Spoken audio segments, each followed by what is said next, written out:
الحمد لله نحمده ونستعينه ونستغفره ونؤمن به ونتوكل عليه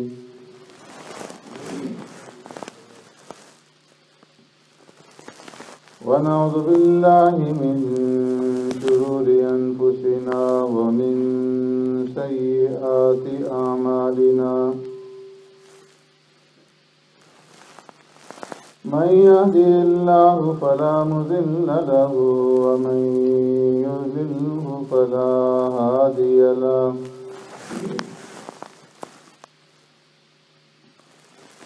ونشهد أن لا إله إلا الله وحده لا شريك له ونشهد أن سيدنا ونبينا ومولانا محمدا عبده ورسوله أرسله الله إلى كافة للناس بشيرا ونذيرا وداعيا إلى الله بإذنه وسراجا منيرا أما بعد فقد قال الله تبارك وتعالى في القرآن المجيد والفرقان الحميد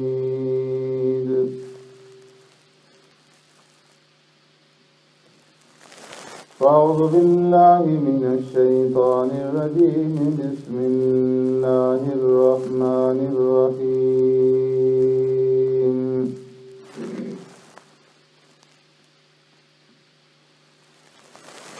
وعباد الرحمن الذين يمشون على الأرض هونا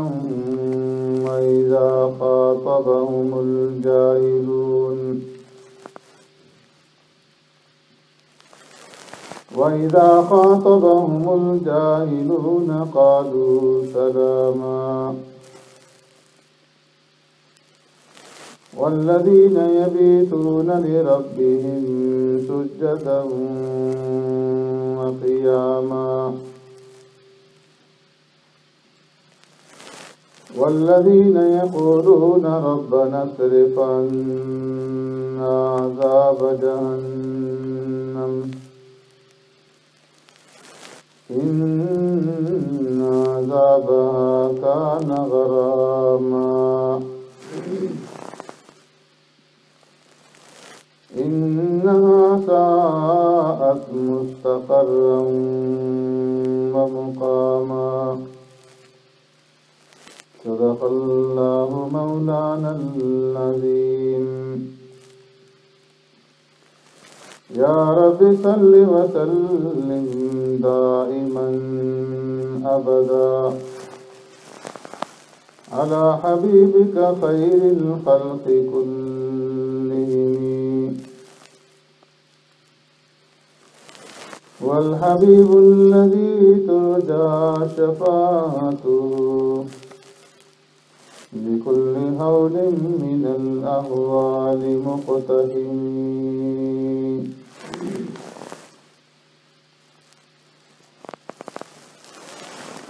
وعباد الرحمن الذين يمشون على الأرض هونا اور رحمان کے بندے وہ ہیں جو چلتے ہیں زمین پر عاجزی سے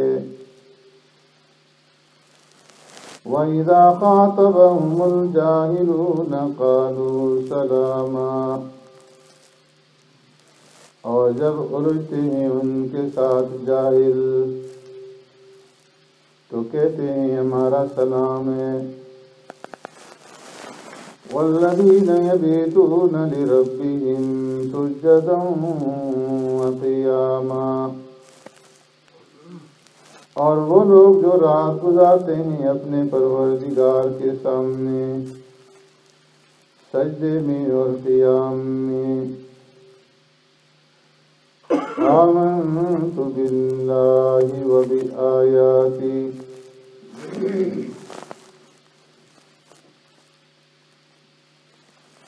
میرے محترم دوستوں، بزرگوں، بھائیوں،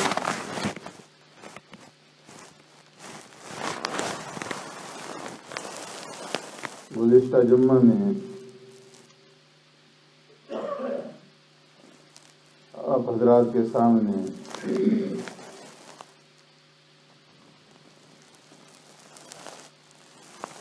ان آیات کی روشنی میں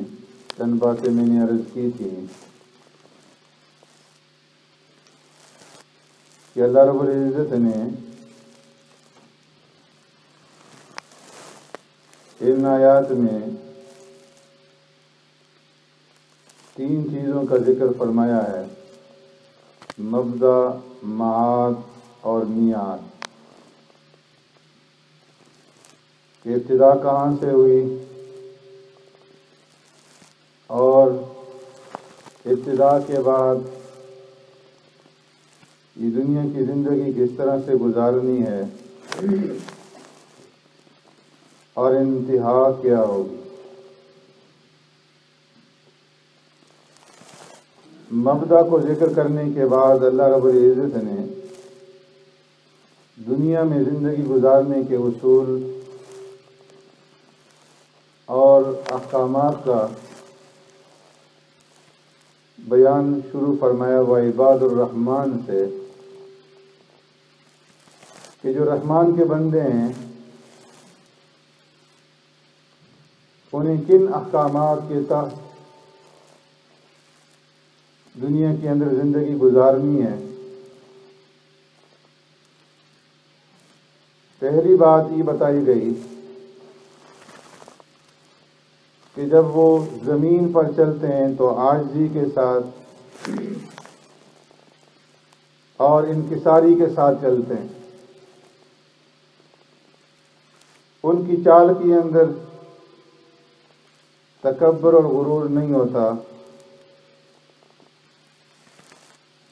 اس لیے کہ اللہ رب العزت کو تکبر اور غرور پسند نہیں، اور اللہ رب العزت کی یہ عادت کریمہ ہے کہ جب انسان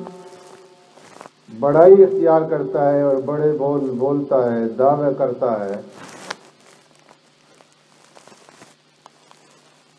تو اللہ رب العزت کی طرف سے اس کو جھٹلایا جاتا ہے. حدیث میں آتا ہے، پیارے پیغمبر صلی اللہ علیہ وسلم نے ارشاد فرمایا کہ جب کوئی بندہ کوئی نیک عمل کرنے کے بعد یہ کہتا ہے کہ یا اللہ میں نے نماز پڑھی، میں نے روزہ رکھا، میں نے حج کیا، میں نے فلاں عمل کیا اور فلاں عمل کیا، میں نے اتنے حج کیے، میں نے اتنے عمرے کیے، اتنا صدقہ خیرات کیا، تو اللہ رب العزت فرماتے ہیں کہ تو نے کیا کیا؟ تیرا یہ دعویٰ غلط ہے، اس لیے کہ تو نے جو کچھ بھی کیا وہ میری توفیق سے کیا. میں نے تجھے قوت دی، میں نے طاقت دی، اور میں نے تیرے دل کے اندر ارادہ پیدا کیا، میں نے تیرے اندر طاقت رکھی، تجھے زندگی دی، تو نے کیا کی.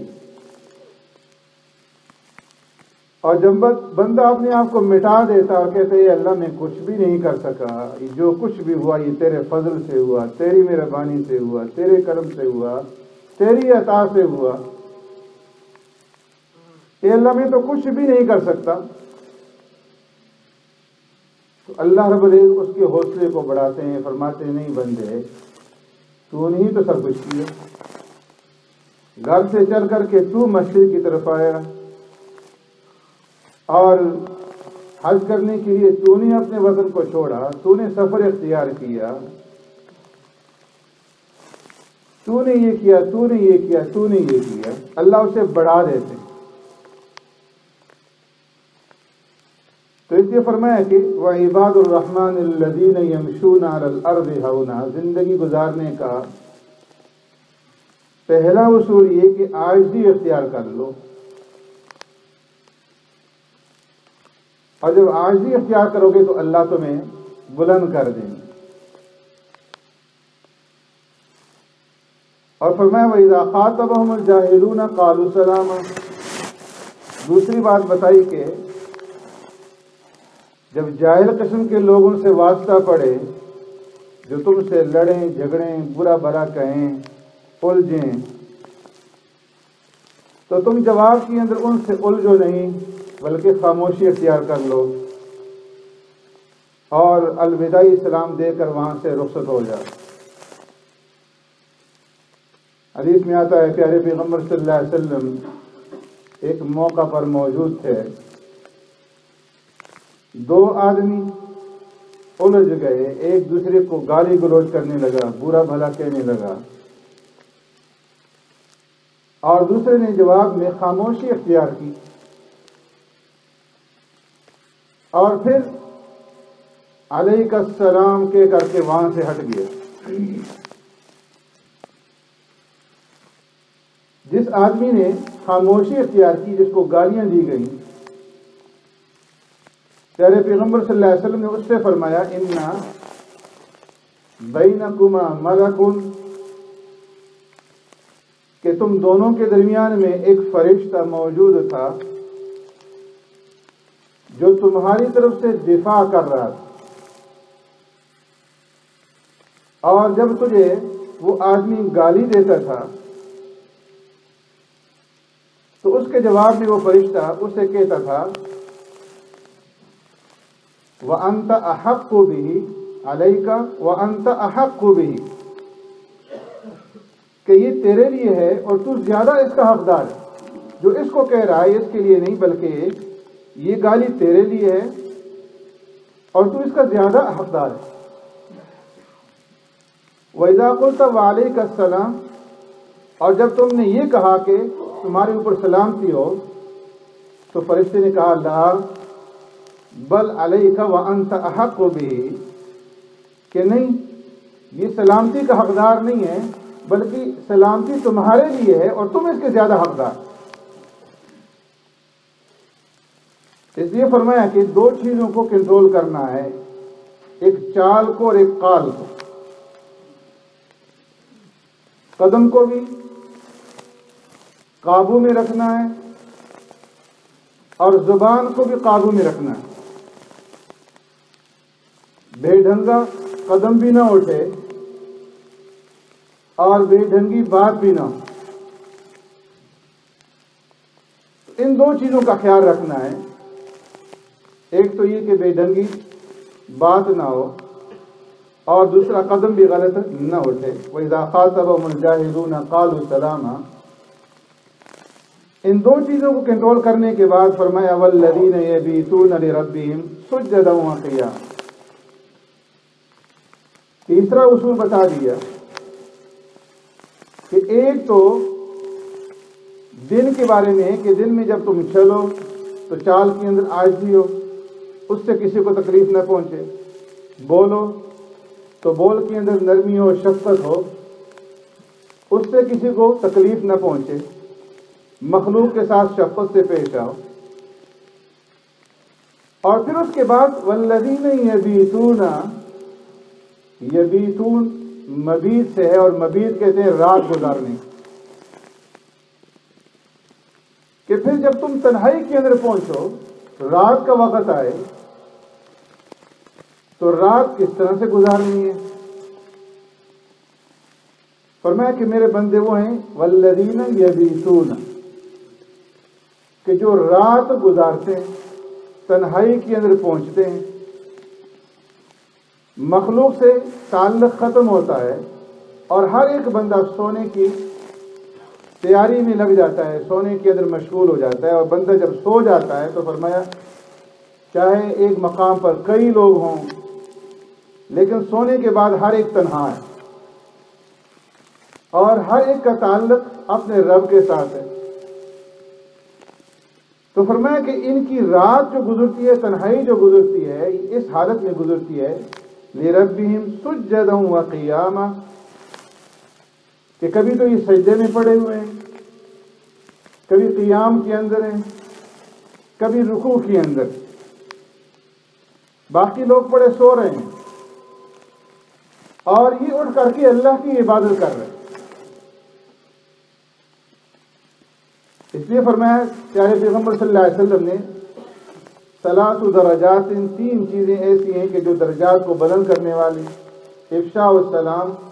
سلام کا عام کرنا، اطعام الطعام، کھانا کھلانا، کوئی فقیر آئے، مسکین آئے، محتاج آئے، مہمان آئے، جو بھی آئے اس کو کھانا کھلائے۔ کوئی بھی نہیں آتا، اس سے معلوم ہے کہ فلاں آدمی حاجت مند ہے، ضرورت مند ہے، اور وہ اس کو بلا کر کے کھانا کھلا دے۔ تو فرمایا یہ چیز درجات کو بلند کرنے والی ہے۔ کتنے درجات بلند ہوں گے اس کا علم اللہ کو ہے، یا اس بندے کو آخرت میں پہنچ کر کے ہوگا کہ اللہ نے اس کے کتنے درجے بلند کیے ہیں۔ وَالصَّلَاةُ بِاللَّيْلِ وَالنَّاسُ نِيَامٌ، رات کے وقت جب لوگ پڑے سو رہے ہوں اس وقت نماز کا ادا کرنا، جو تہجد کی نماز کہلاتی۔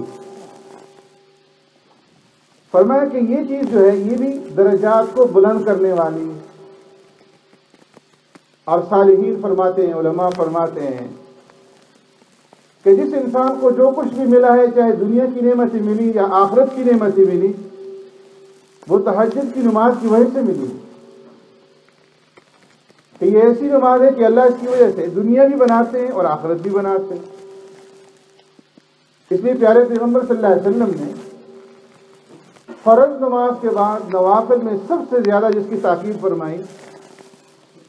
وہ تہجد کی نماز۔ آپ صلی اللہ علیہ وسلم نے ارشاد فرمایا: افضل الصیام بعد رمضان شہر اللہ المحرم، وافضل الصلاة بعد الفریضہ صلاۃ اللیل، رمضان کے بعد افضل ترین روزے محرم کے،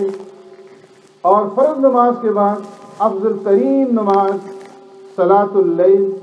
رات کی نماز یعنی تہجد کی نماز۔ اور فرمایا صلاۃ اللیل بعد المکتوبہ، فرض نماز کے بعد جو افضل ترین نماز ہے وہ صلاۃ اللیل ہے، رات کی نماز ہے، یعنی تہجد کی نماز۔ اس لیے اللہ نے اپنے بندوں کی تیسری صفت بیان فرمائی: والذین یبیتون لربہم سجدا وقیاما، میرے بندے وہ ہیں کہ رات ان کی اس حالت میں گزرتی ہے کہ کہیں سجدے میں پڑے ہوئے ہیں، کہیں رکوع کے اندر ہیں، کہیں قیام کے اندر ہیں، اور اللہ کے سامنے گڑ گڑا رہے ہیں، اللہ سے اپنا تعلق جوڑا ہوا ہے۔ دوسرے مقام پہ فرمایا تتجافى جنوبهم عن المضاجع يدعون ربهم خوفا وطمعا ومما رزقناهم ينفقون۔ تتجافى جنوبهم عن المضاجع، فرمایا ان کی جو کروٹیں ہیں، ان کے جو پہلو ہیں، وہ ان کے بستروں سے الگ رہتے ہیں۔ يدعون ربهم خوفا وطمعا، خوف کے ساتھ اور امید کے ساتھ اپنے رب کو پکارتے رہتے ہیں، اور جو اللہ نے انہیں دیا ہے اس میں سے وہ خرچ کرتے ہیں۔ فَلَا تَعْلَمُ نَفْسٌ مَا أُخْفِيَ لَهُم مِّن قُرَّةِ أَعْيُنٍ جَزَاءً بِمَا كَانُوا يَعْمَلُونَ۔ فرمایا کہ کوئی بھی انسان دنیا کے اندر یہ نہیں جانتا کہ جن لوگوں کے اندر یہ صفت پائی جاتی ہے کہ ان کے پہلو رات کے وقت بستروں سے الگ رہتے ہیں، ان کے لیے اللہ نے کیا کچھ تیار کر رکھا ہے، اور یہ جو کچھ بھی انہیں ملے گا جزاء، یہ بدلہ ہے اس کا جو وہ دنیا کے اندر عمل کرتے تھے۔ ایک مقام پہ اللہ نے فرمایا: ان المتقین فی جنات وعیون آخذین ما آتاہم ربهم انہم کانوا قبل ذلک محسنین کانوا قلیلا من اللیل ما یہجعون وبالاسحار هم یستغفرون۔ فرمایا کہ متقین لوگ جنتوں کے اندر ہوں گے، باغات کے اندر ہوں گے، چشموں کے اندر ہوں گے، اور اللہ رب العزت کی طرف سے وہ نعمتیں وصول کر رہے ہوں گے کہ جو ان کی دنیا کی نیکیوں کا بدلہ ہو۔ کانوا قلیلا من اللیل ما یہجعون، فرمایا کہ ان متقین کا حال یہ تھا کہ رات کے بہت کم حصے میں وہ سوتے تھے۔ وبالاسحار هم یستغفرون، سحری کے وقت اٹھ کر کے وہ اللہ سے مانگا کرتے تھے، استغفار کیا کرتے تھے۔ تو اس نے فرمایا کہ فرض نماز کے بعد تہجد کی نماز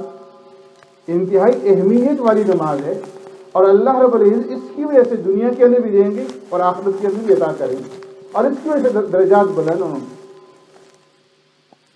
عبداللہ ابن سلام رضی اللہ تعالیٰ عنہ فرماتے ہیں، پیارے پیغمبر صلی اللہ علیہ وسلم ہجرت فرما کر مدینہ منورہ آئے، لوگ جوق در جوق آپ صلی اللہ علیہ وسلم کی زیارت کے لیے دوڑ پڑے، ایک دوسرے سے سبقت کرنے لگے، آگے بڑھنے لگے۔ میں بھی انہی میں سے ایک تھا۔ اس وقت تک مسلمان نہیں ہوئے تھے، اہل کتاب کے بہت بڑے عالم۔ فرمایا کہ میں نے سب سے پہلے جب سرکار دو عالم صلی اللہ علیہ وسلم کو دیکھا، آپ کے چہرہ انور کے اوپر نگاہ پڑی، تو میں نے یہ جان لیا کہ یہ جو چہرہ ہے یہ کسی جھوٹے کا چہرہ نہیں ہو سکتا۔ اور سب سے پہلی بات جو میں نے سرکار دو عالم صلی اللہ علیہ وسلم سے سنی اس موقع پر، وہ یہ تھی، آپ صلی اللہ علیہ وسلم نے ارشاد فرمایا، یا ایھا الناس، اے لوگو، صلوا الارحام، صلہ رحمی کرو، رشتہ داروں کے حقوق کو ادا کرو، واطعموا الطعام، بھوکوں کو کھانا کھلاؤ، وافشوا السلام، سلام کو عام کرو، والصلاة باللیل والناس نیام تدخلون الجنۃ بالسلام، رات کے وقت جب لوگ سو رہے ہوں اس وقت تم اٹھ کر کے نماز پڑھو، تو ان اعمال کے کرنے کی وجہ سے تدخلون الجنۃ بالسلام، سلامتی کے ساتھ اور اطمینان کے ساتھ تم جنت میں داخل ہو جاؤ۔ ام المومنین سیدہ طاہرہ عائشہ صدیقہ رضی اللہ تعالیٰ عنہ فرماتی ہیں، پیارے پیغمبر صلی اللہ علیہ وسلم ساری رات کھڑے ہو کر کے عبادت کے اندر مصروف رہتے تھے۔ میں نے عرض کیا، اللہ کے رسول، قد غفر اللہ لک ما تقدم من ذنبک وما تأخر، اللہ نے آپ کے اگلے پیچھے سارے گناہوں کو معاف کر دیا ہے، آپ کو اس قدر محنت کرنے کی کیا ضرورت؟ آپ صلی اللہ علیہ وسلم نے ارشاد فرمایا، یا عائشہ افلا اکون عبدا شکورا، کہ میں اللہ کا شکر گزار بندہ نہ بنوں؟ حضرت ابو موسیٰ الاشعری رضی اللہ تعالیٰ عنہ فرماتے ہیں، پیارے پیغمبر صلی اللہ علیہ وسلم نے ارشاد فرمایا، ان فی الجنت غرفا، فرمایا جنت کے اندر کچھ بالا خانے ہیں کہ ان بالا خانوں سے باہر کی چیزیں نظر آتی ہیں اور باہر سے جنت کے اندر کی چیزیں نظر آتی ہیں۔ ابو موسیٰ الاشعری رضی اللہ تعالیٰ نے عرض کیا، لمن یا رسول اللہ صلی اللہ علیہ وسلم، اے اللہ کے رسول، وہ بالا خانے اللہ نے کس کے لیے تیار کر رکھے؟ فرمایا کہ وہ بالا خانے اللہ نے ان لوگوں کے لیے تیار کر رکھے ہیں جو کھانا کھلاتے ہیں اور جو رات کے وقت کھڑے ہو کر کے اللہ رب العزت کی عبادت کرتے ہیں۔ ایسے لوگوں کے لیے اللہ نے جنت کے اندر وہ بالا خانے تیار کر رکھے۔ تو اس نے فرمایا رحمان کے بندے کون ہیں؟ والذین یبیتون لربہم سجدا وقیاما، کہ جن کی رات گزرتی ہے تو اس حالت میں کہ لوگ تو پڑے سو رہے ہیں اور یہ اپنے رب کے ساتھ تعلق جوڑے ہوئے ہیں، کہیں قیام میں، کہیں رکوع میں، کہیں سجدے میں۔ حدیث میں آتا ہے 3 موقع ایسے ہیں اللہ رب العزت بندوں سے خوش ہوتے ہیں، ہنسی آتی ہے، جیسی ہنسی اللہ کی شان کے مطابق۔ فرمایا ایک اس وقت جب بندے میدان عرفات کے اندر جمع ہوں، اللہ اس وقت فرشتوں کے اوپر فخر کرتے ہیں اور ہنستے ہیں کہ میرے فرشتوں دیکھو، آج یہ میرے بندے اس حال میں یہاں پہ جمع ہیں کہ سر ننگا ہے، پاؤں سے ننگے ہیں، بال ان کے پورا گندا ہیں، جسم کے اوپر گرد و غبار پڑا ہوا ہے، زیب و زینت نہیں ہے، خوشبو نہیں ہے، گھر بار بیوی بچے وطن سب کچھ چھوڑ کر کے لبیک اللہم لبیک کہتے ہوئے یہاں پر پھر رہے ہیں۔ کون سی چیز ہے جو ان کو یہاں کھینچ کر لائی؟ وہ میری محبت، کہ انہوں نے میری محبت کی خاطر، میری رضا کی خاطر اور میرا قرب حاصل کرنے کی خاطر سب کچھ چھوڑا۔ میں ایسا نہیں ہوں کہ میرے بندے تو میرے لیے سب کچھ چھوڑیں اور میں ان کو محروم کر دوں۔ تم گوارو میں سب کی مغفرت چاہیے۔ فرمایا دوسرے اس وقت اللہ رب العزت خوش ہوتے ہیں بندوں سے اور ہنسی آتی ہے خوشی سے کہ جب بندے پہلی صف میں جگہ حاصل کرنے کے لیے ایک دوسرے سے سب کو دے جاتے ہیں۔ مکبر تکبیر کہتا ہے، جماعت کھڑی ہوتی ہے اور بندے جو ہیں وہ دوڑ دوڑ کر کے ایک دوسرے سے آگے بڑھتے ہیں کہ پہلی صف میں مجھے جگہ مل جائے، دوسرا کہتا ہے پہلی صف میں مجھے جگہ مل جائے۔ تو پہلی صف میں جگہ حاصل کرنے کے لیے ان کے اندر مقابلہ ہوتا ہے، ہر ایک یہ چاہتا ہے کہ پہلی صف میں مجھے جگہ ملے، میری نیکیاں بڑھیں، مجھے اللہ کا قرب زیادہ حاصل ہو۔ تو اللہ کو اس موقع کے اوپر خوشی سے ہنسی آتی ہے کہ دیکھو یہ میرے بندے کس لیے دوڑ رہے ہیں، کس لیے ایک دوسرے سے آگے بڑھ رہے ہیں، تاکہ میری رضا نہیں حاصل ہو جائے، میرا قرب حاصل ہو جائے، ان کی حاصلات بڑھ جائے۔ یہاں کوئی چیز تقسیم تو نہیں ہو رہی سوائے اس کے کہ میری رضا ان کو مطلوب ہے۔ اور تیسرے رات کی وقت فرمایا کہ جب میاں بیوی سوئے ہوتے ہیں، ان میں سے کسی ایک کی آنکھ کھل جاتی ہے، خاوند کی آنکھ کھلتی ہے، اس کا دل کے اندر یہ خیال پیدا ہوا کہ میں اٹھ کر کے 2 رکعت نماز پڑھ لوں تہجد کی۔ اٹھا، وضو کیا اور پھر وضو کرنے کے بعد اس نے سوچا کہ بیوی کو بھی جگا دوں اور یہ بھی 2 رکعت پڑھ لے، تہجد کی نماز ادا کر لے۔ اسے اٹھایا، اس نے اٹھنے کی اندر پہلو تہی کی تو اس نے پانی لیا اور اس کے چھینٹے لے کر کے اس کے منہ کے اوپر مارے، جس سے وہ ہڑبڑا کر کے اٹھ بیٹھی کہ کیا ہو گیا، پانی کہاں سے آ گیا؟ تو فرمایا یہ موقع ہوتا ہے اللہ رب العزت کی ہنسی کا کہ دیکھو اس کی محبوبہ سوئی ہوئی تھی اور آرام کی نیند سو رہی تھی، یہ اٹھا اور اٹھ کر کے اللہ کی عبادت نہیں کرنا چاہیے اور چاہا کہ میری بیوی بھی اس عبادت میں شامل ہو جائے، اور اب وہ بھی اٹھی اور دونوں اٹھ کر کے میری عبادت کے اندر لگ گئے۔ انہوں نے اپنے آرام کو چھوڑا، نیند کو چھوڑا، راحت کو چھوڑا، کس لیے؟ میری رضا کی۔ تو اسے فرمایا والذین یبیتون لربہم، دنیا کی زندگی گزارنے کا تیسرا طریقہ یہ کہ جب رات تمہاری گزرے تو کس حالت میں